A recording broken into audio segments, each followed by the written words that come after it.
يا أرحم الراحمين فرج على المسلمين عطاك ربي جزيل وكل فعلي جميل وفيك أملنا طويل فاجد على طامعين يا ربي فطاشنا من فعل ما لا يطاق فمن بفاكي الغلام لمن بذنبي رهين يا أرحم الراحمين يا أرحم الراحمين يا أرحم الراحمين فرج على المسلمين واغفر لكل ذنوب واستر لكل عيوب واكشف لكل كروب واغفر أهل المؤمنين واختم بأحسن ختام إذا دنا الانصراف وحان حين الحمام وزاد رسح جديد ثم الصلاة والسلام على شفيع الأنام والآل نعم الكرام وصحبه والتابعين. الفاتحة. أعوذ بالله من الشيطان الرجيم. بسم الله الرحمن الرحيم. الحمد لله رب العالمين الرحمن الرحيم مالك يوم الدين إياك نعبد وإياك نستعين اهدنا الصراط المستقيم صراط الذين أنعمت عليهم غير المغضوب عليهم ولا الضالين آمين. بسم الله الرحمن الرحيم. الحمد لله رب العالمين وأفضل الصلاة وأتم التسليم على سيدنا ومولانا محمد وعلى آله وصحبه أجمعين. سبحانك لا علم لنا إلا ما علمتنا إنك أنت العليم الحكيم. اللهم انفعنا بما علمتنا وعلمنا ما ينفعنا وزدنا علما. بسم الله الرحمن الرحيم. فذلك أيضا واجب بحسب ما يقتضيه الحال. Fadzalika mongko utahe mengkono-mengkono ta'allum ma yahrumu al-julus fihi minal masakin. Aidon halimane wajibun iku hukume wajib. Bihasa bima kelawan milang-milang perkara yak tadi kang natrapihi ing ma al-halu apa tingkah menyesuaikan kondisine piyambak-piyambak. Fama mongko utai perkara yak lamu iku lamun yakin sapa wong annahu ing setuhune ma yanfaku iku lepas apa ma anggo saking wong la yajibu mongko ora wajib ta'allumuhu apa mempelajari ma. Perkara-perkara yang sekiranya tidak berkaitan dengan kita maka enggak perlu dipelajarinya. Wis wama huwa mula bisun lahu wama utawi perkara huwa kang utawi wong mula bisun iku menganggo yang bersinggungan sedang berkaitan lahu marang ma yajibu iku wajib apa tanbihuhu ngelingake wong alaihi ing atase ma. Perkara yang sedang dilakukan, sedang digunakan, sedang dilaksanakan itu harus diingatkan kalau memang sesuatu tersebut memang wajib untuk ditinggalkan. Contohnya kama laukana indal Islam la bisandal harir. Kama laukana koyok uliye lamun ono sapa wong ingdal islami ing dalem nalikane mlebu Islam labisan iku wong sing nganggo lil hariri lan sutra pas ini pertama kali masuk Islam, ternyata dia menggunakan sutra. Wajib dielingno bahwa menggunakan sutra itu adalah sesuatu sing haram. Nisbate wong lanang, nisbate wong lanang. Wong lanang ora usah nganggo sutra barang, ora usah nganggo emas barang. Masih kanggo bojone, sutrane kanggo apa? Bojone. Dadi sing lanang-lanang nganggo sutra itu hukume haram. Aula bisan au jalisan utawa lungguh fil gosbi ing dalam gosopan. Sampeyan menguasai hake wong liya, tanahe wong liya, bajune wong liya, sajadahe wong liya, itu namanya gosok, nggih. Lah ternyata kalau wong lagi masuk Islam dalam kondisi dekne gosok, ya kudu dielingno bahwa gosok iku hukume haram, nggih. Aja sampai kaya ngene, kriminale wong kuwi gosok tapi sampean malah nerang bab riba. Wong kriminal dia itu sedang gosok tanah wong, gosok bajune wong, gosok sajadahe wong, ternyata sampean terangno bahwa riba hukumnya haram. Berarti keterangan sampean itu keliru ngono lho ya. Utawa sebalike ana wong lagi masuk Islam, dia sedang melakukan riba, nggih, sedang melakukan transaksi riba. Sampeyan terang bahwa nganggo sutra itu hukume haram. Ya ora tok nggih, wong kriminal nglakoni riba kok diterang bab nganggo sutra nggih. Au nadhiron utawa ningali ila ghairi mahramin marang wong sing ora mahram. Delok bojone wong liya ya kudu diterangno iku hukume haram lho ya. Meskipun dia kadang nglakoni lho ya. Au nadhiron ila ghairi mahramin. La fayajibu mongko wajib. Fayajibu mongko wajib apa takrifuhu aweh weruh wong dalika ing mengkono-mengkono nganggo sutra hukume haram, lungguh ning gone barang gosopan ya haram, ningali wong wedok sing ora mahram ya hukume apa? Haram nggih. Wis iki kaitane karo nganggo sutra nggih. Karena ini kaitannya dengan pakaian. Islam itu wis lengkap, wis sempurna, sehingga yang dijelaskan oleh Islam, yang dipandang oleh Islam itu bukan hanya kaitannya dengan sholat, dengan puasa, dengan sedekah dan seterusnya, tetapi Islam itu juga membahas tentang pakaian, tentang pakaian. Saking pentingnya pakaian, karena kita tidak tahu kenapa kita mulai kecil itu nggone pakaian.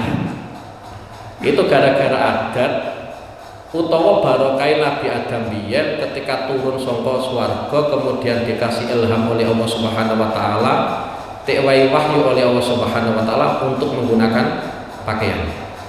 Mulane nek cara Al-Qur'an kuwi disebutno ya Bani Adam qad anzalna 'alaikum libasa yuwari sawatikum warisa. Wahai keturunan-keturunan Adam, aku wis nurono kanggo awakmu kabeh pakaian sing nutupi keelekan kabeh. Ya. Sing iso nutupi aurat-auratmu kabeh. Sehingga dari ayat ini ulama itu menyimpulkan bahwa kita bisa berpakaian itu sebuah anugerah Allah Subhanahu wa taala. Meskipun kita mungkin saat ini membayangkan pakaian ya biasa. Pancen mulai cilikane pakaian saya gede ya pakaian. Mosok cilikane nganggo pakaian malah saya gede malah utuh kan ya ora pantes nggih. Mulai cara sebagian cara ulama iku nerangno bahwa kita bisa berpakaian itu adalah sebuah anugerah. Nggih, anugerah Allah Subhanahu wa taala. Karena kita tidak bisa membayangkan umpama Nabi Adam biyen turun saka swarga dalam kondisi utuh ora tewehi ilham Allah Subhanahu wa taala kon nganggo pakaian. Nanti apa bedanya manusia dengan hewan-hewan yang lain? Sapi ya udah, unta ya udah, wedhus ya udah. Sedangkan manusia yang katanya punya akal ternyata sama-sama udah. Sehingga dengan berpakaian itu adalah salah satu wujud untuk membedakan antara manusia dengan yang selain apa? Manusia.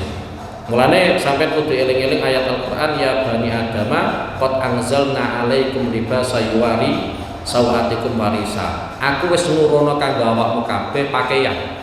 Nggih. Pakaian kuwi fungsine adalah yuwari sawatikum sing iso nutupi keelekan-keelekane sira kabeh. Nggih. Mulane nek cara bahasa Al-Qur'an Yang namanya libas itu imma, ya, imma secara hisi ya seperti pakaian-pakaian yang kita gunakan. Yang kedua ada kalanya libas itu bersifat maknawi. Bersifat maknawi dalam artian wong kuwi kudu duweni akhlak apik. Lah akhlak apik itu dalam istilah Al-Qur'an juga disebut libas. Nggih, disebut sebagai apa? Pakaian. Mulane di Al-Qur'an juga disebutkan walibasu taqwa dzalika khair. Sampeyan nganggo baju rupane sifat takwa nggih. Mboten baju takwa mboten nggih. Baju yaiku rupane ketakwaan, akhlake sing apik itu lebih baik. Jadi kadang Al-Quran itu menjelaskan pakaian-pakaian yang secara fisik kita lihat seperti yang kita gunakan saat ini. Sing penting niku adalah yuwari sawatikum sing iso nutupi keeleane sira kabeh, nutupi aurate sira kabeh. Tapi Quran juga membahas pakaian-pakaian sing bersifat maknawi, yaitu rupane akhlakul karimah. Mulane ning Al-Quran disebutno walibasu taqwa dzalika khair. Ora kok baju-baju takwa sing seperti kita bayangkan ya ning gone mall-mall mboten nggih. Walibasu taqwa dzalika apa? Dzalika khair ya. Mulane kita bisa berpakaian sampai detik ini adalah sebuah anugerah ya. Kemudian lagi dalam beberapa kasus kaitannya dengan pakaian itu memang sangat dapat perhatian Allah Subhanahu wa taala. Satu contoh diantaranya ketika perbandingan umatun jahiliyah dengan umat sekarang. Umatun jahiliyah dengan umat sekarang. Ning gone Al-Qur'an juga disebutkan ya bani Adamah khudhu zinatakum inda kulli masjidin. Wahai keturunan Adam, sampeyan pun ning gone masjid iku mestine nganggo pepaes. Pepaes itu yang dimaksud oleh ahli ilmi adalah menggunakan pakaian. Karena ayat itu turun berawal dari tradisi zaman jahiliyah. Zaman jahiliyah kuwi nek wong tawaf iku dalam kondisi udo, mbok lanang mbok wedok. Nggih. Sampeyan bayangno nggih, dadi ana wong mlebu Masjidil Haram, nggih, mlebu Masjidil Haram. Kemudian wis tekan Masjidil Haram, piyambake arep tawaf, mbok lanang mbok wedok iku mesti udo. Karena bayangan mereka, keyakinan mereka, pakaian yang sedang digunakan itu adalah pakaian yang digunakan untuk kemaksiatan. Kadang kita melakukan kemaksiatan, bawani wong tua, bawa nyolong, bawa apa lah, bawa miso, bawa apa, kan itu teman bawa apa? Pakaian. Sehingga bayangannya orang jahiliyah pakaian tersebut adalah pakaian kotor, kotor gara-gara apa? Maksiat. Sehingga kalau mau tawaf itu atas nama ibadah kudu suci.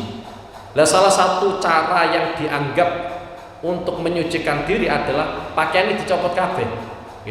Jadi sampean bayangno lanang wedok udo, sampai ono sip-sipan nggih. Zaman jahiliyah ono sip-sipan tawaf. Nek rino kuwi lanang kabeh, ya udo nggih. Sampeyan ora usah bayangno, ora sampeyan kok bayangno nggih. Nek rino kuwi lanang nggih, dadi sipe wong lanang sing tawaf, nek dalu kuwi sipe apa?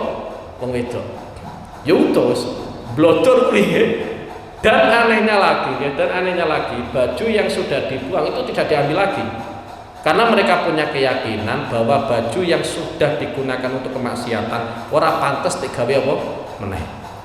Sehingga Al-Qur'an mengingatkan kita semua, ya bani Adam khudhu zinatakum inda kulli masjidin. Sampeyan pun ning gone masjid ya hendaknya menggunakan pakaian. Mosok ning gone masjid blodor udo playon kan ya ora pantes. Apa meneh ning gone apa? Mekah. Ya apa meneh ning gone apa? Mekah.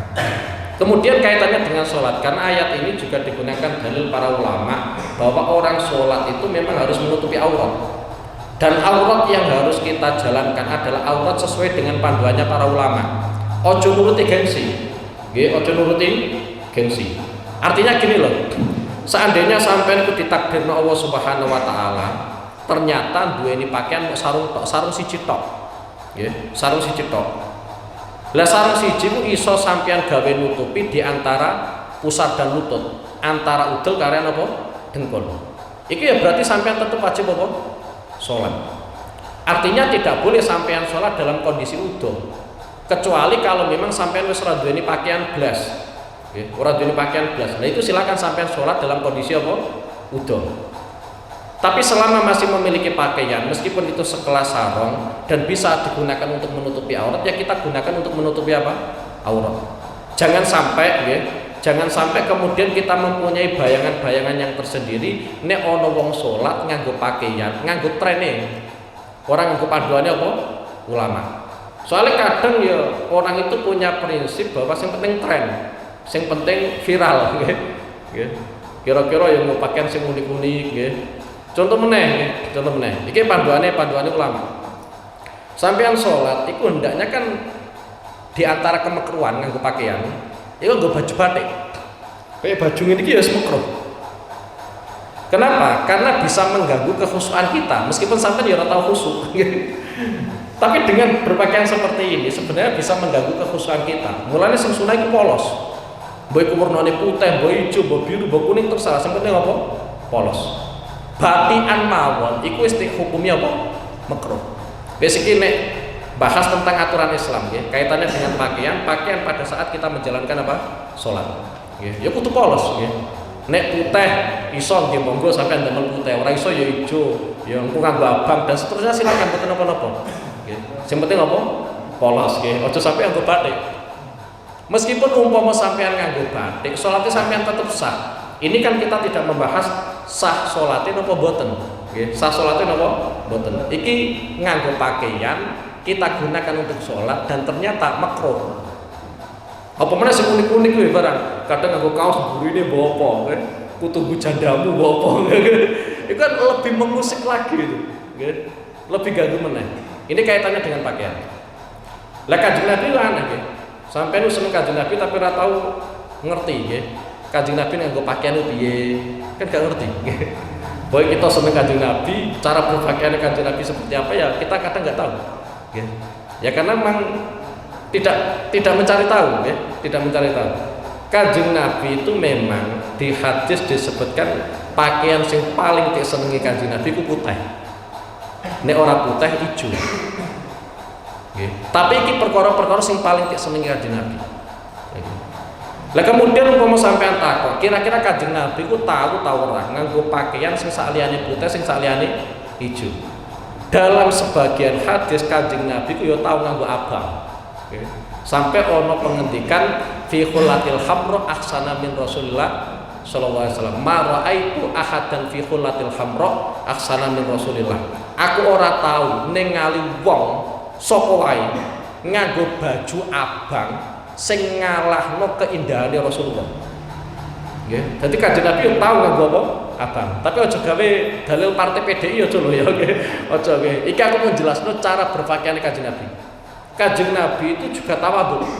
Nggih. Kanjeng Nabi banget tawadhuke. Sampai nate Sayyidah Aisyah radhiyallahu taala anha iku nate menyodorkan utawa ngetokno bajune Kanjeng Nabi. Iku banget sederhanane. Sampai Sayyidah Aisyah nerangno dua baju inilah yang dulu digunakan oleh Rasulullah ketika Rasulullah itu meninggal. Saking tawadhuke Kanjeng Nabi. Bukan gara-gara Kanjeng Nabi tidak mampu mboten. Nggih. Karena terbukti nate Sayyidina Umar pas melampah kalian Kanjeng Nabi teng pasar. Nggih. Dadi Kanjeng Nabi ning pasar itu biasa. Jadi aja sampean bayangno kemudian Kanjeng Nabi ning gone masjid dikir terus mboten nggih. Kanjeng Nabi nate nggih teng pasar. Sareng kalian Sayyidina Umar. Nggih, sareng kalian Sayyidina Umar.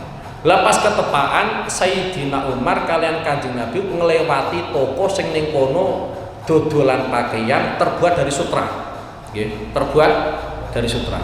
Kemudian Sayyidina Umar karena beliau sangat perhatian dumateng Kanjeng Nabi, akhirnya matur teng Kanjeng Nabi. Kanjeng Nabi monggo jenengan tumbas. Kagem umpama wonten tamu-tamu agung, umpami jenengan gadai tamu-tamu agung saged damel pakaian niku. Utawi pas hari-hari raya, utawi pas hari Jumat niku sampean damel pakaian niku. Ternyata jawab Kanjeng Nabi, innama yalbasu hadhihi man la khalaqalahu fil akhirah. Wong sing nganggo sutra iku sok ben ning gone akhirat ora entuk jatah. Tapi kanggo wong lanang nggih, kanggo apa? Wong lanang. Soale sutra kuwi nek kanggo wong wedok oleh. Nek kanggo wong lanang mboten angsal. Dadi innama yalbasu hadhihi man la khalaqalahu fil akhirah. Sing nganggo sutra ning gone donya berarti sok ben ning gone akhirat ora entuk apa? Jatah. Nggih. Dari jawabannya Kanjeng Nabi, kemudian Sayyidina Umar itu paham, oh ternyata yang namanya sutra bagi lelaki apa? Haram. Tapi selang beberapa hari ternyata Kanjeng Nabi niku angsal sutra akeh. Nggih, angsal sutra akeh. Lah dari sekian sutra yang dimiliki oleh Rasulullah, ternyata ada 3 orang sing dikirim Kanjeng Nabi. Siji Sayyidina Umar, loro Sayyidina Ali, sing nomor 3 Usama bin Zaid. Nggih. Dadi Kanjeng Nabi gadahi sutra kathah, kain sutra kathah, tek kirimno siji Sayyidina Umar, loro Sayyidina Ali, 3 Sayyidina Usama bin Zaid. Karena Usama bin Zaid kuwi sahabate Kanjeng Nabi sing tek seneng Kanjeng Nabi. Nggih. Kenapa tek seneng Kanjeng Nabi? Soale Usama kuwi nggadahi bapak jenenge Zaid. Zaid kuwi pernah diangkat dadi anak angkate Kanjeng Nabi. Sampai Zaid kuwi keturunane Harisah, anake Harisah, sampai disebut Zaid bin Muhammad. Nggih. Karena diangkat anak oleh Rasulullah sallallahu alaihi wasallam. Zaid bin Harisah dadi Zaid bin Muhammad. Akhirnya dibatalkan oleh Allah Subhanahu wa taala, tetap dipanggil Zaid bin Harisah. Lah Zaid bin Harisah kuwi entuk julukan Hibbur Rasulillah. Zaid bin Harisah kuwi duweni julukan Hibbur Rasulillah. Wong sing tek senengi Kanjeng Nabi. Duweni anak jenenge Usama. Usama itu juga mendapatkan julukan Hibbur Rasulillah. Wong sing tek senengi Kanjeng Nabi. Ya, jadi sing untuk kiriman siji Sayyidina Umar, loro Sayyidina Ali, sing nomor 3 Usama bin Zaid. Lah ketika Sayyidina Umar itu mendapatkan kiriman, Sayyidina Umar kuwi nggawa sutra sing wis tek tampa ning ngarepe Kanjeng Nabi. Dadi tek kirime Kanjeng Nabi, tek gawa meneh ning gone Kanjeng Nabi. Kanjeng Nabi ini pripun? Wong jenengan wingi niku tak tawari sutra jenengan dawuh innama yalbasu hadi man la khalaqa lahu fil akhirah. Saiki kok malah jenengan kirime aku apa? Sutra. Wong ngerti sutra ku hukume haram kanggo wong lanang, kok jenengan saiki malah ngowahi apa? Sutra. Jawabe Kanjeng Nabi sederhana, aku ngowahi sampean ora kok gawe tek enggo, tapi bagekno ning gone bojo-bojomu. Dadi kadang sahabat ya ora paham apa sing karepno Kanjeng Nabi, nggih. Dadi aku ngowahi sampean ora kok kudu sampean nggo mboten, tapi wehno apa? Bojo-bojo sampean. Kemudian yang kedua yaitu Sayyidina Ali. Sayyidina Ali itu ternyata sutra yang diberikan oleh Rasulullah ternyata tinggu. Nggih. Konangan Kanjeng Nabi. Kanjeng Nabi wajah duka iku Sayyidina Ali wis paham. Nggih. Sayyidina Ali wis paham. Meskipun Sayyidina Ali iku dawuh Kanjeng Nabi, aku ngowahi awakmu itu tujuane sutra iku sampeyan bagi ning gone wong wedok sing ana ning gone keluargamu. Mulane sutra sing tek gunakno Sayyidina Ali iku akhire tek suwek papat, nggih. Kanggo Fatimah papat. Soale keluargane Sayyidina Ali iku ana jenenge Fatimah iku akeh. Siji garwane piyambak iku jenenge Fatimah. Loro pernae IP. Nggih, pernah IP. Soale Sayyidina Ali nggadahi dulur jenenge Akil. Nggih, jenenge Akil. Lah Akil kuwi duweni garwa ya jenenge apa? Fatimah. Nggih. Sing ketiga iku nek mboten lepat niku garwane Abu Thalib. Iku juga Fatimah. Nggih. Dan yang satunya lagi nggih asmane Fatimah supaya kula statusnya napa? Sing jelas wonten sekawan Fatimah akhirnya tek bagi sutra piyambak-piyambak. Tapi sebelum itu Sayyidina Ali ternyata menggunakan sutra. Tapi konangan Kanjeng Nabi senene Kanjeng Nabi. Begitu pula Usama bin Zaid. Usama bin Zaid ternyata sutra sing tek kirimno Kanjeng Nabi ning gone Usama bin Zaid iku tek gunakno Usama bin Zaid. Tapi karena Kanjeng Nabi ku raut mukane wis duka, Usama wis paham bahwa Kanjeng Nabi duka. Dadi urung tek kandhane Kanjeng Nabi ku spontan sutra kuwi tek copot terus tek suwek tek weh-wehno wong wedok ning gene keluargane sapa? Usama. Nggih. Dadi iki nuduhno Kanjeng Nabi yo keras. Dadi kalau dalam urusan keharaman seperti ini Kanjeng Nabi yo keras, nggih. Dadi ku kaitane karo baju. Lah memang sahabat Kanjeng Nabi ku macam-macam nggih. Sampeyan nganggo baju elek iku yo ono dalile. Sampeyan nganggo baju apik iku yo ono dalile. Mulane sampeyan nek ngerti ana wong kok bajune apik, iku ya sampeyan ora usah kritik wong sombong, kaya sifate munafik wae. Wong sifate munafik nek ana wong nganggo baju apik tek kritik, wong kuwi pamer. Nek ana wong nganggo baju elek, ya tek paidu. Bocah ora duwe duit. Iku sifate munafik. Padahal kalau kita sebagai orang mukmin, bener-bener orang mukmin, kita melihat wong bajune elek, iku ya mungkin ibadah, karena memang ada dalilnya. Wong nganggo baju apik bagus iku ya ana dalile. Satu contoh seperti ini. Sayyidina Umar bin Khattab iku wis dadi Amirul Mukminin. Wis dadi pimpinane wong mukmin. Cara gampangnya wis dadi presiden lah. Nggih, wis dadi presiden. Ketemu karo Salman Al-Farisi. Salman Al-Farisi itu mendengar kabar yang kurang enak banyak, kurang enak. Kabar itu adalah Sayyidina Umar itu ketika menjabat jadi Amirul Mukminin ternyata hanya memiliki dua style baju. Satu digunakan untuk malam, yang satunya digunakan untuk siang. Ya ngono terus. Jadi dua style baju, sing siji nek gawe dalu, sing siji gawe rino, ngono terus.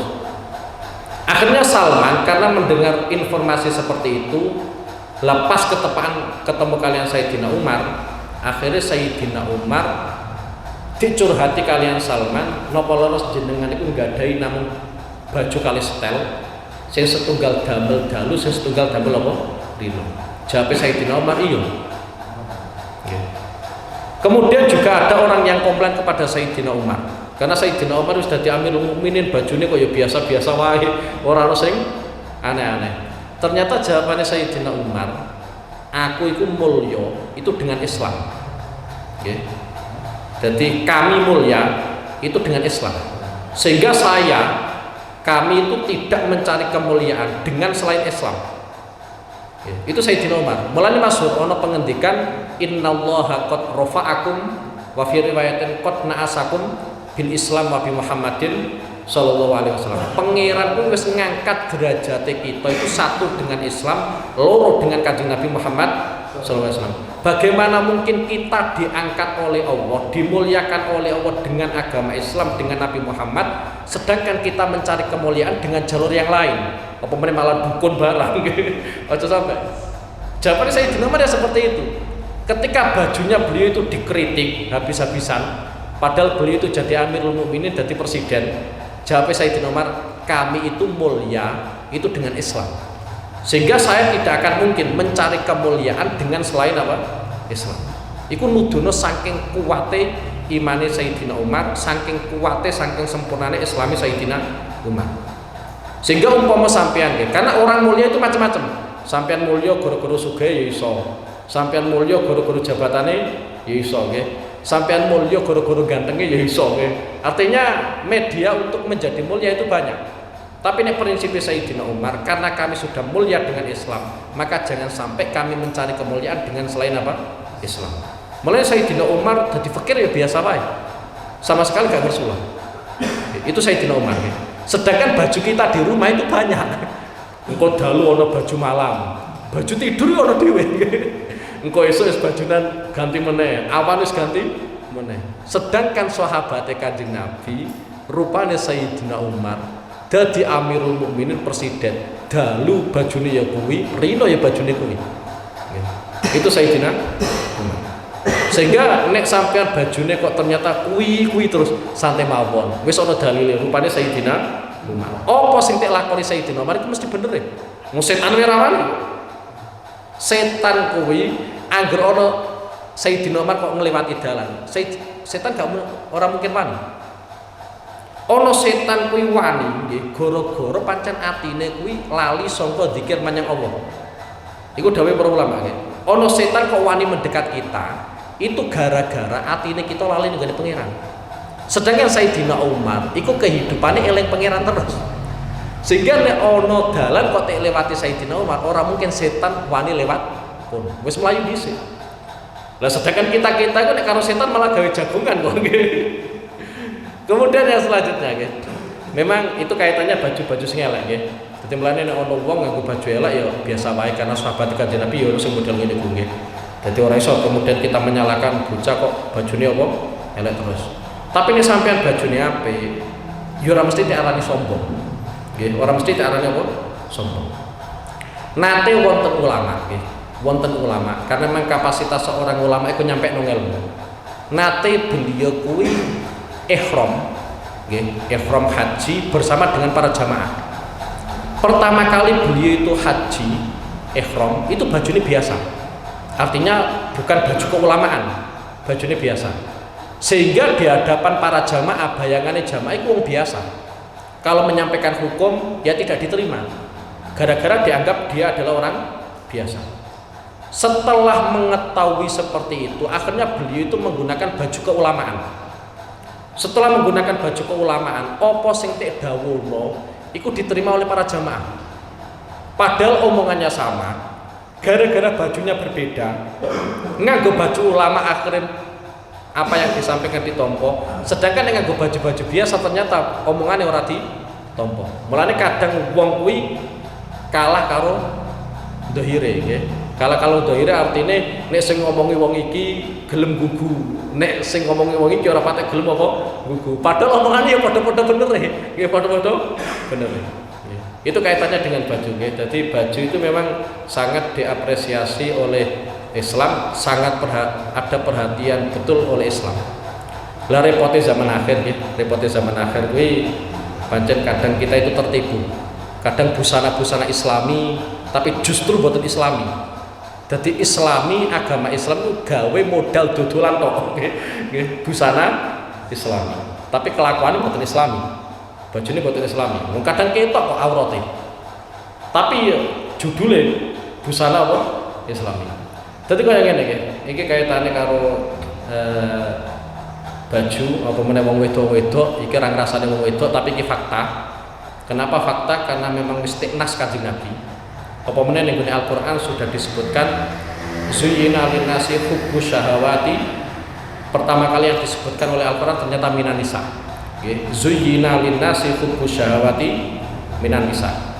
Menungso iku tek tasjid, tek wae hiasan, seneng perkara-perkara sing nyenengno. Mbok haram mbok ora pokoke sing penting nyenengno. Sing pertama kali sing disebut Al-Qur'an ternyata minan nisa. Di samping kuwi juga ada ayat Al-Qur'an yang menjelaskan awaman yunassa'u fil khilyah. Awaman yunassa'u fil khilyah. Apa toh wong-wong kafir iku ndadekno wong-wong wedok sing ning kono tumbuh dalam perhiasan. Soale wong wedok iku senengane pancen maca.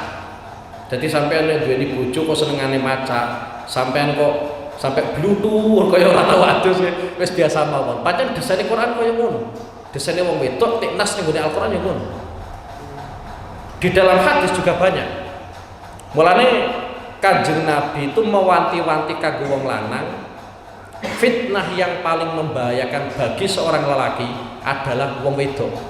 Nek duit ora patek sepiro. Wong lanang ora patek duit, ora patek mumet nek ora patek ubur-ubur wedok. Nek ora patek diubur-ubur apa? Wedok. Tapi coba sing paling gede bagi seorang lelaki adalah karo wedok. Wis iki kaitane karo wong wedok yaitu dalam urusan berpakaian. Kanjeng Nabi ku nate ngendikakno ada dua kelompok. Nggih, ada dua kelompok yang di situ termasuk ahli neraka. Yang saya tidak pernah melihat sama sekali. Jadi erane Kanjeng Nabi ora ono dua kelompok iki. Iki nuduhno mukjizate Kanjeng Nabi iki. Dadi perkara sing durung terjadi Kanjeng Nabi ya ora ngonangi, tapi wis tek informasikno Kanjeng Nabi. Iki nuduhno mukjizate Kanjeng Nabi. Kanjeng Nabi mboten ngonangi. Tapi dua kelompok ini pasti akan terjadi. Nggih. Dan dua kelompok ini termasuk penduduk neraka, mboten penduduk swarga.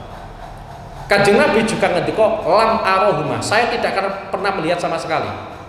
Sing pertama yaitu kelompok sing ning kono kaya nggawa pecut.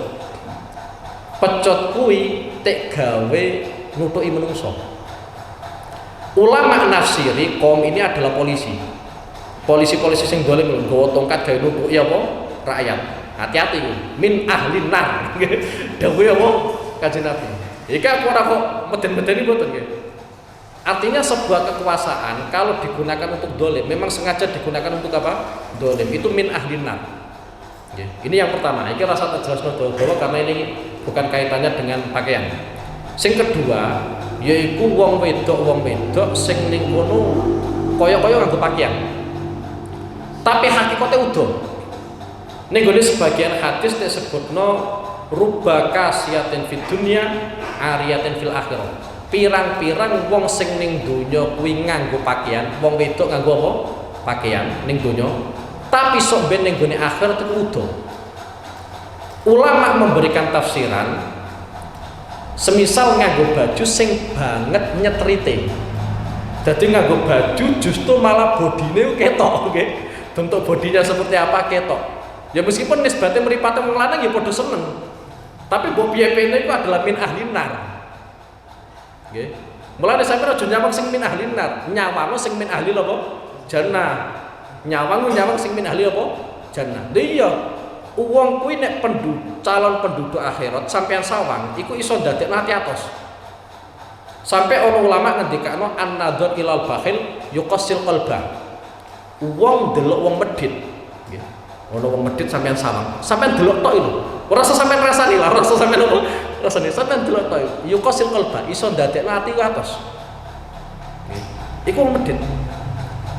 Semono uga ya, nek ana wong wedok kok ning kono apa bagi pakaian nyuwetrit sampai bodine terbentuk ketok welo-welo nggih.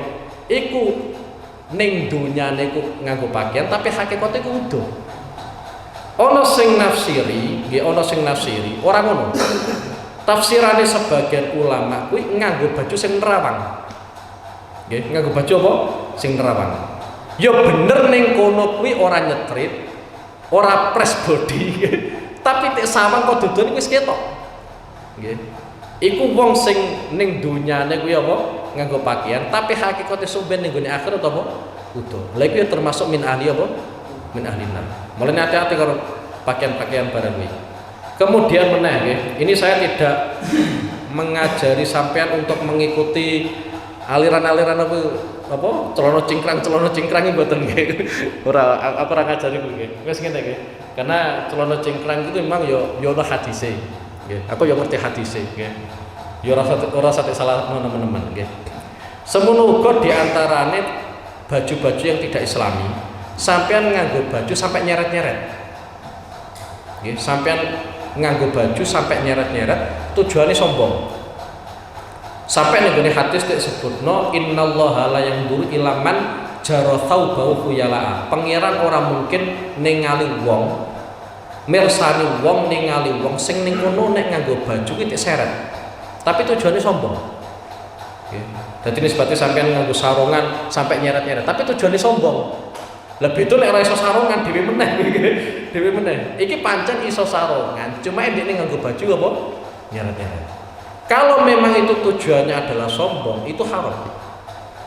Bahkan dijelaskan siksaane kono papat. Siji jelas mlebu neraka.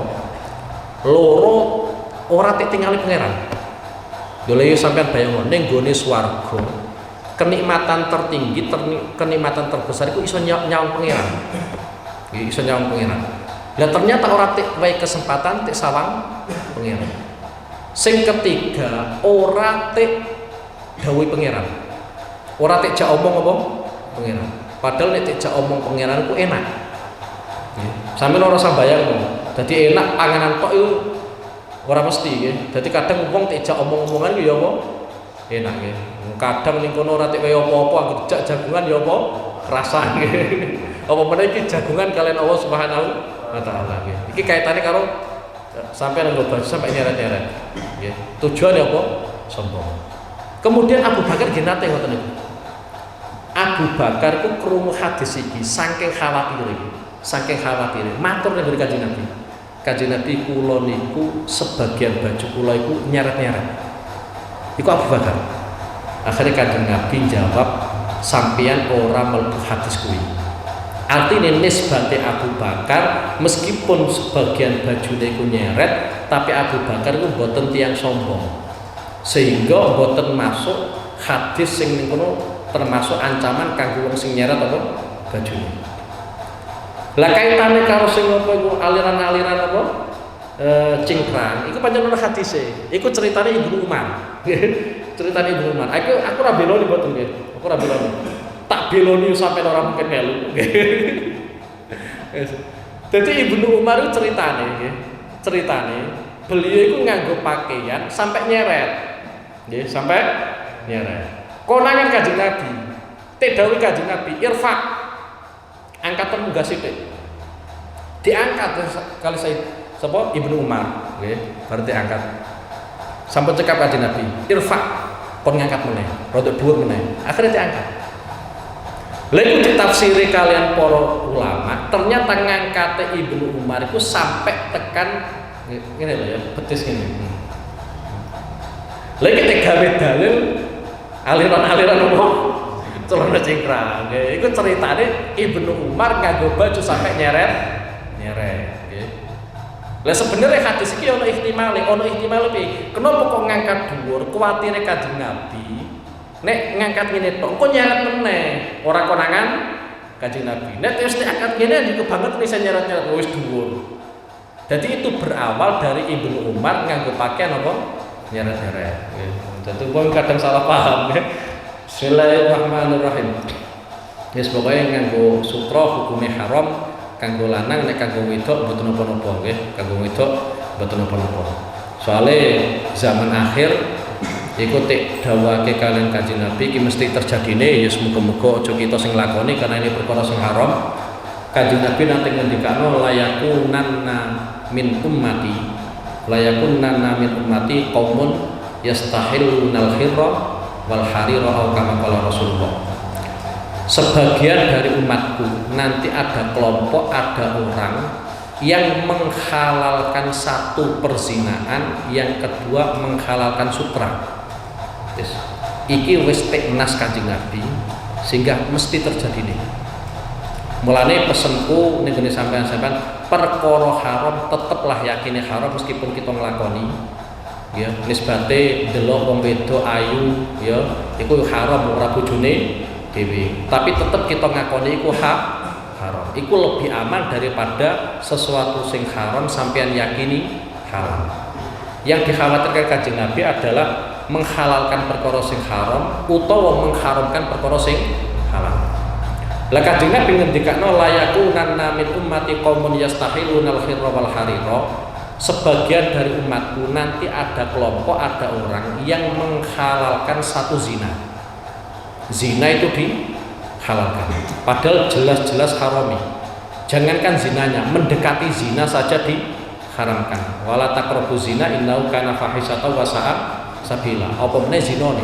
Medeki zina wae wis haram, apa meneh zina. Tapi pasti zamane Kanjeng Nabi, umat Kanjeng Nabi ana kelompok, ana wong sing ning kono menghalalkan zina. Dalilnya sederhana kadang. Yang penting kan suka sama suka. Ini kan hak saya. Tidak bisa gitu. Dadi ngene lho. Sampeyan ku bener menungso. Menungso iku ketok keren karena dibandingno wedhus, kemudian dibandingno jin, dibandingno sapi dan seterusnya. Tapi sebenarnya di atas kita itu ada kekuatan di mana kita itu dibatasi. Lha nek sampeyan nganggo prinsip iki karya awakku, engko bojone tanggomu mbok gondol. Sapine tanggomu mbok gondol. Engko dalile karya aku. Mboten saged. Dadi nek cara bahasane para ulama, nggih, bahasane para ulama bahwa yang namanya farji itu haknya Allah. Yang namanya farji, entah itu farjinya laki-laki ataupun farjinya perempuan, itu adalah haknya Allah.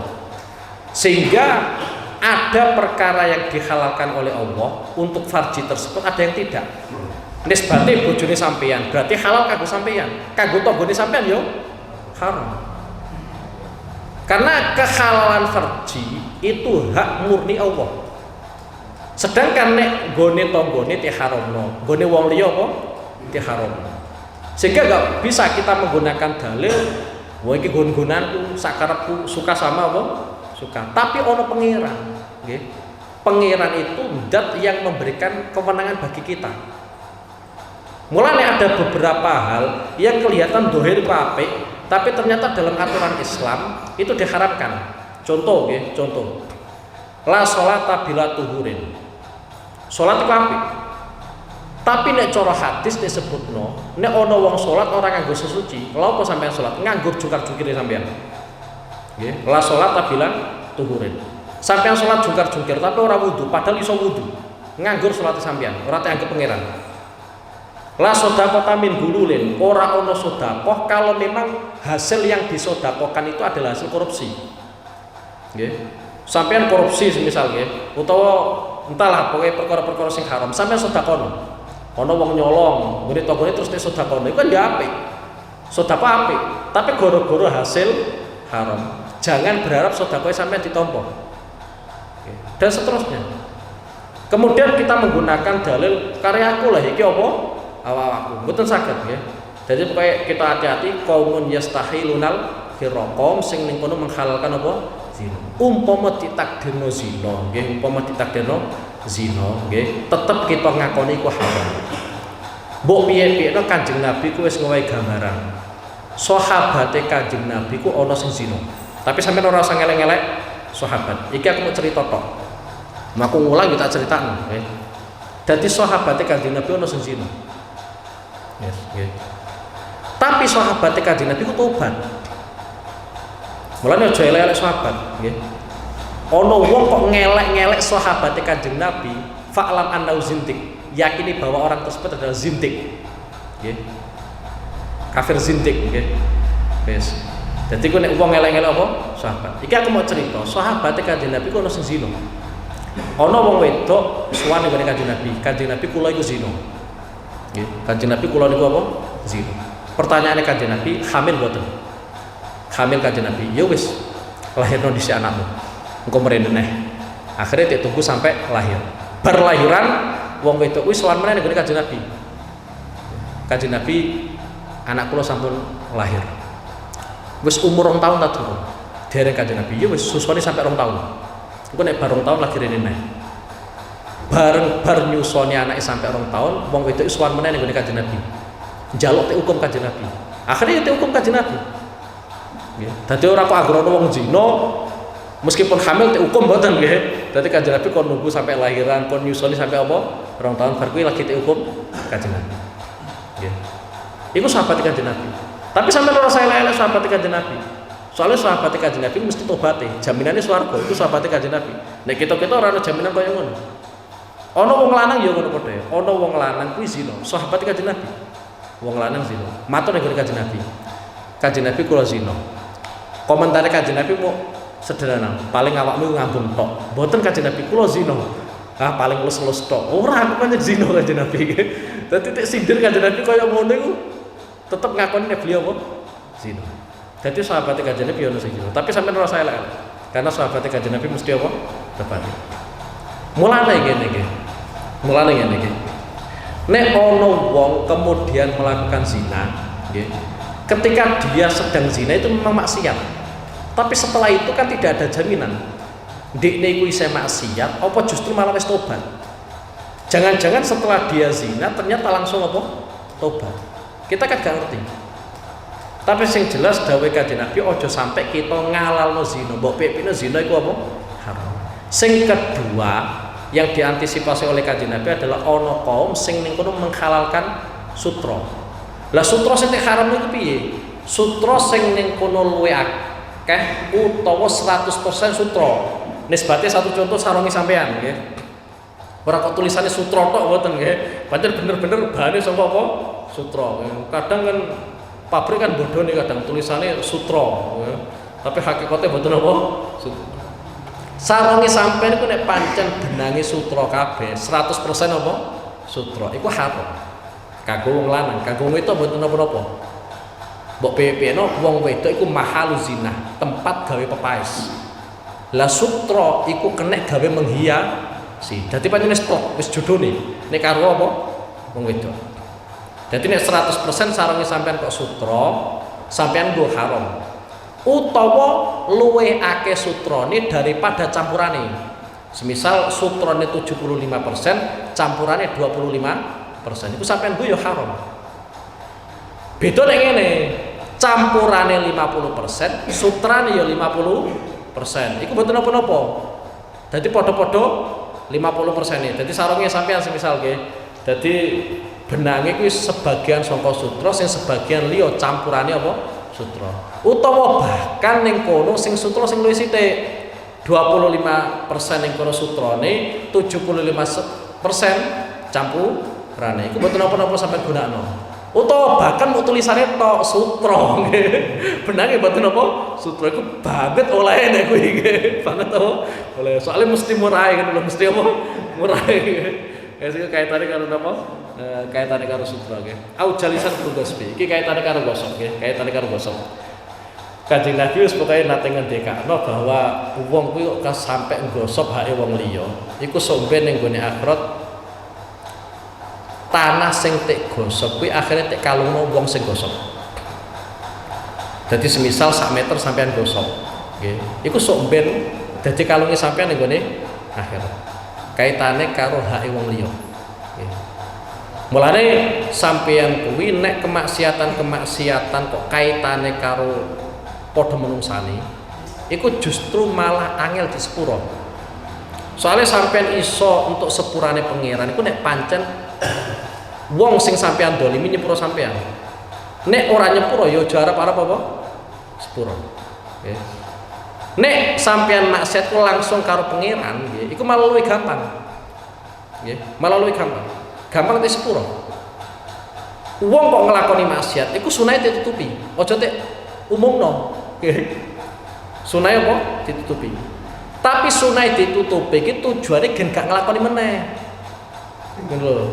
Lah nek kita nutupi kemaksiatan tujuane nglakoni meneh lah iku wis kriminal double jenenge. Mulane Kanjeng Nabi sampai mengapresiasi kullu ummati mu'afa ilal mujahirin. Umatku kuwi jaminane tek sepuro. Kullu ummati mu'afa ilal mujahirin. Setiap umatku, kabeh umatku jaminane tek sepuro. Kok sampai gak tek sepuro? Iku wonge wis ngetokno kemaksiatane. Nggih. Oleh sampai nek maksiat ya aja ngedeng-edeng wis delik-delik, tapi tujuane aja nglakoni apa meneh. Nggih, iku nek mau nglakoni meneh. Bismillahirrahmanirrahim wa ma laisa mulabisan lahu.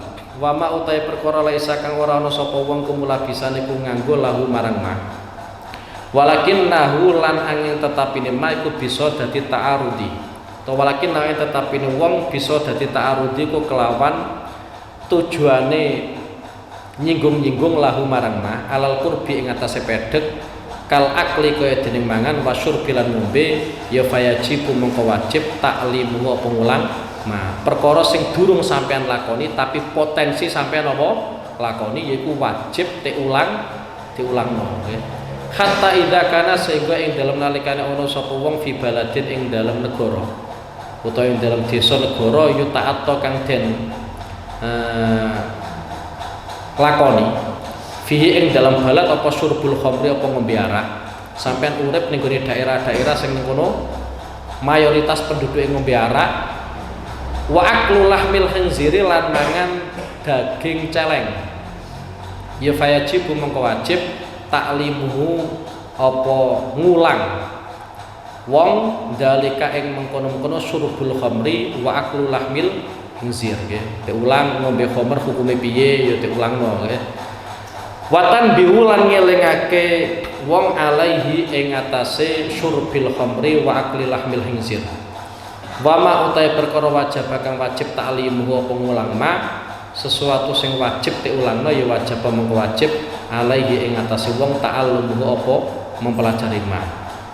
Wa amal i'tiqadatu wa amalul qulub wa Maulaya sholli wa sallim iman abada ala habibika khairil khalqi kullihim huwal habibul ladzi turja syafa'atuhu likulli hawlin minal ahwa limuqtahimi ya Rabbi bil Mustafa balligh maqasidana waghfir lana ma madha ya wasi'a